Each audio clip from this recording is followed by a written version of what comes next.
جنازے کو پڑھانے کے بعد اس کو دفن کے لیے آپ جنت البقیع تشریف لے گئے۔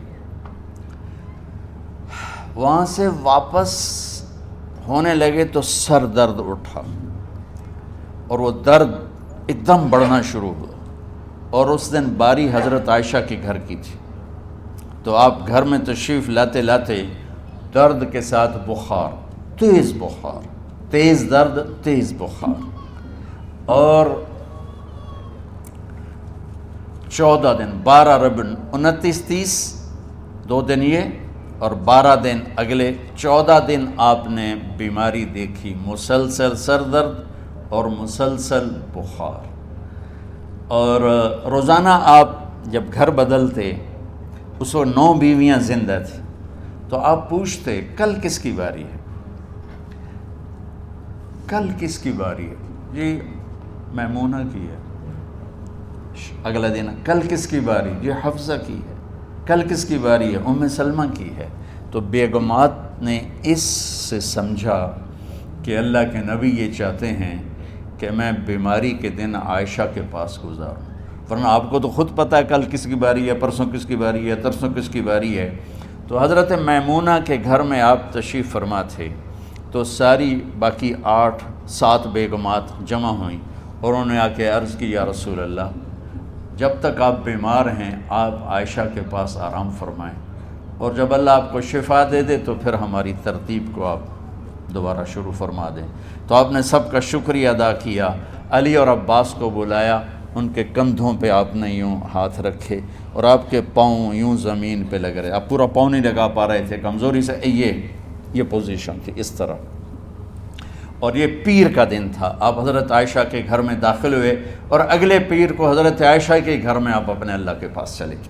آخری ہفتہ آپ نے حضرت عائشہ کے گھر میں گزارا۔ صحابہ ملاقات کے لیے حاضر ہوئے، تو آپ ان کو دیکھ کے رونے لگے، اور فرمایا کہ میں تمہیں اللہ کے سپرد کرتا ہوں، اللہ تمہاری حفاظت کرے، اللہ تمہارا ساتھی ہو، آواکم اللہ، حفظکم اللہ، نصرکم اللہ، بہت دعائیں دی۔ آپ کے جانے میں 5 دن باقی تھے، تو آپ نے فرمایا مجھے 7 کنوؤں کے پانی سے غسل کرواؤ۔ تو 7 کنوؤں سے پانی لایا گیا مشکیزوں میں بھر کے۔ تو حضرت عائشہ کے گھر میں کوئی ایسا ٹب نہیں تھا جس میں بیٹھ کے وہ آپ نہا سکتے، تو حضرت حفصہ کے گھر سے ٹب منگوایا گیا، آپ اس میں بیٹھے، تہمت باندھا ہوا تھا، کرتا اتارا، اور آپ پر 7 کنوؤں کا پانی ڈالا گیا، تھوڑا تھوڑا تھوڑا تھوڑا تھوڑا تھوڑا، تو اس سے بخار کی شدت کم ہوئی، اور آپ سر درد کی وجہ سے آپ نے ایسے پٹی باندھی سرخ رنگ کی، اور اس کے بعد حضرت علی اور فضل بن عباس کے کندھوں کا آسرا لے کر آپ مسجد میں تشریف لائے، اور آپ منبر پر بیٹھے، اور آپ نے فرمایا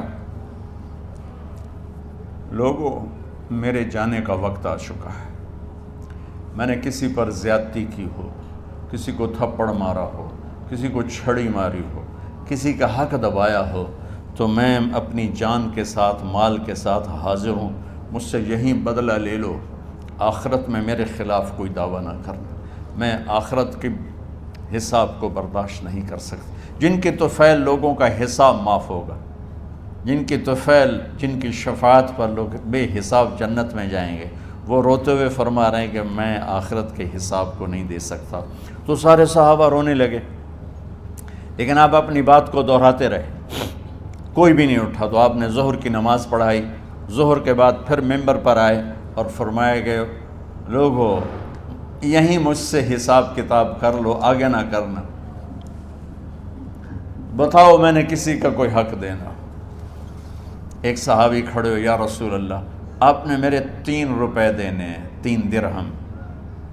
تو آپ نے فرمایا دینے ہوں گے ضرور، پر مجھے یاد نہیں، بتاؤ کہ کس طرح دینے ہیں؟ کہ یا رسول اللہ آپ کے پاس سائل آیا تھا، آپ سے مانگا، آپ کے پاس تھے نہیں، تو آپ نے مجھ سے کہا تیرے پاس کچھ ہیں؟ تو میرے پاس 3 درہم تھے، تو آپ نے فرمایا تو دے دے، میں بعد میں ادا کر دوں گا۔ تو ہاں یاد آ گیا۔ تو میرے نبی کے گھر میں تو تیل نہیں تھا، ایک چھٹانگ جس سے چراغ جلتا، پیسہ کہاں سے آتا؟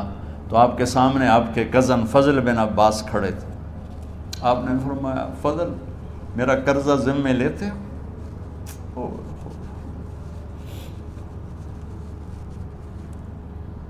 جن کے لیے کائنات سجائی گئی، جنت کی چابیاں جن کو پکڑائی گئیں، جاتے ہوئے 3 روپے دینے کی ہمت نہیں تھی، کہا فضل میرا قرضہ ذمے لیتے ہو؟ کہا جی یا رسول میں اپنے ذمے لیتا ہوں۔ کہا اس سے لے لینا۔ آپ گھر تشریف لے گئے، نماز کے لیے آتے تھے، پڑھاتے تھے۔ جمعرات کو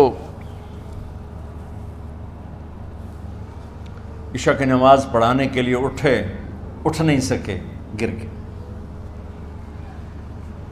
پھر اٹھنے لگے، اٹھ نہیں سکے، گر گئے، پھر اٹھنے لگے، اٹھ نہیں سکے، تو آپ نے فرمایا ابو بکر سے کہو نماز پڑھائے، عشاء کی نماز۔ ابو بکر ذرا پیچھے کھڑے تھے، عمر آگے کھڑے تھے، تو لوگوں نے کہا نماز ہی پڑھاؤنی ہے، کوئی پڑھا دے وے، تو انہوں نے حضرت عمر کو آگے کیا، انہوں نے کہا اللہ اکبر۔